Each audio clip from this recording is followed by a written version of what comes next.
बिस्मिल्लाहिर्रहमानिर्रहीम। मोअज़्ज़िज़ नाज़रीन, अस्सलामुअलैकुम। एक छोटे से गांव में फातिमा नाम की एक गरीब काम वाली रहती थी। इसकी जिंदगी में हमेशा गम और तंगदस्ती का साया था।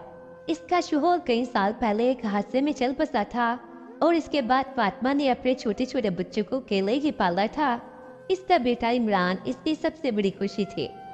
वो दिन रात मेहनत करती, कपड़े धोती, सफाइयाँ करती और खाना पकाती ताकि अपने बेटे को बेहतरीन तालीम दे सके और इसकी जिंदगी में कोई कमी ना रह सके।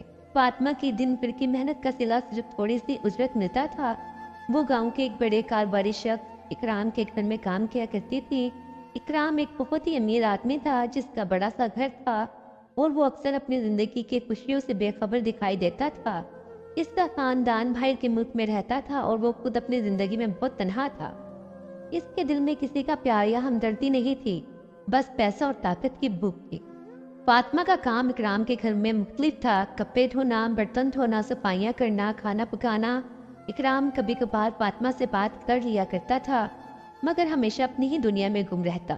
फातिमा अक्सर इकराम की तन्हाई को देखती और दिल में सोचती, शायद वो भी मेरे जैसे किसी के साथ मोहब्बत और हमदर्दी की तलाश में हो। फातिमा की जिंदगी में अक्सर दुख और परेशानियां रहती। वो अपनी बेटी को हमेशा बेहतर जिंदगी देने की कोशिश करती, मगर जिंदगी की हकीकतों ने हमेशा उसे दुखी कर दिया। एक दिन फातिमा के बेटे इमरान को अचानक शदीद बुखार हो गया। इसकी हालत बिगड़ती रही और फातिमा की दुनिया जैसे थम सी गई हो।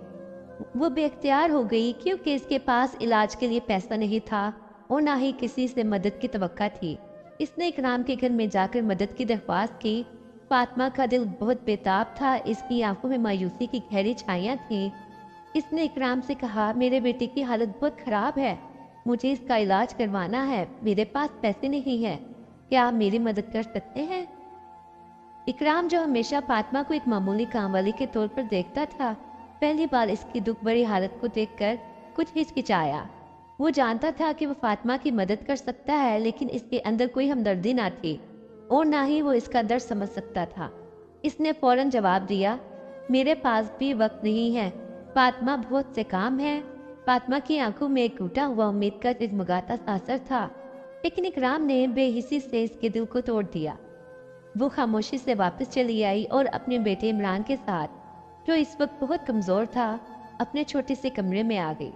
दूसरी तरफ इकराम का दिल इस बात पर उलझ रहा था। वो जानता था कि इसने मदद नहीं की, मगर वो अपने कामों में इतना डूबा हुआ था, इसने फातिमा की तकलीफ को नजरअंदाज कर दिया।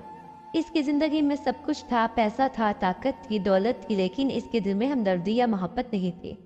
चंद दिनों बाद फातिमा का बेटा इमरान इतनी शदीद बीमारी में मुब्तला हो गया कि वो बच ना सका और वो दुनिया से चला गया। फातिमा का दिल टूट चुका था और इसकी जिंदगी का सबसे कीमती हिस्सा इससे छिन चुका था। वो कमरे में बैठी अपने बेटे की बेजान लाश को देखते हुए रो रही थी। इसके दिल में एक गहरा गम था। वो सोच रही थी कि अगर इकराम इसकी मदद करता तो शायद इसका बेटा आज जिंदा होता। इकराम को जब फातिमा के बेटे की मौत का पता चला तो इसके अंदर कुछ अजीब सा एहसास उभरा। वो जानता था कि इसके कदम की मदद से फातिमा का बेटा बच सकता था, मगर इसने अपनी बेहिसी का बिना पर कुछ ना किया। इसकी जिंदगी में कामयाबी थी, लेकिन इसका दिल खाली था। इस दिन इकराम को एहसास हुआ कि पैसा और ताकत सब कुछ नहीं होता। वो आहिस्ता आहिस्ता फातिमा के दर्द को समझने की कोशिश करने लगा, मगर इस वक्त बहुत देर हो चुकी थी। प्यारे नाजरीन, ये कहानी हमें ये सिखाती है कि इंसानियत, मोहब्बत और हमदर्दी पैसे और ताकत से कई ज्यादा अहम है। इकराम की बेहिसी ने फातिमा को हमेशा के लिए दुख में मुब्तला कर दिया और वो इसकी मदद ना कर सका जिसकी इसे जरूरत थी। ये एक तलख हकीकत है कि कभी कभी हम अपने आसपास के लोगों की तकलीफ को नज़रअंदाज कर देते हैं और इन्हें वो मदद नहीं देते जिसकी इन्हें बेहद ज़रूरत होती है। इसी के साथ मैं आपसे इजाज़त चाहती हूँ। अगर कहानी अच्छी लगी है तो वीडियो को लाइक कीजिएगा और चैनल को सब्सक्राइब कीजिएगा।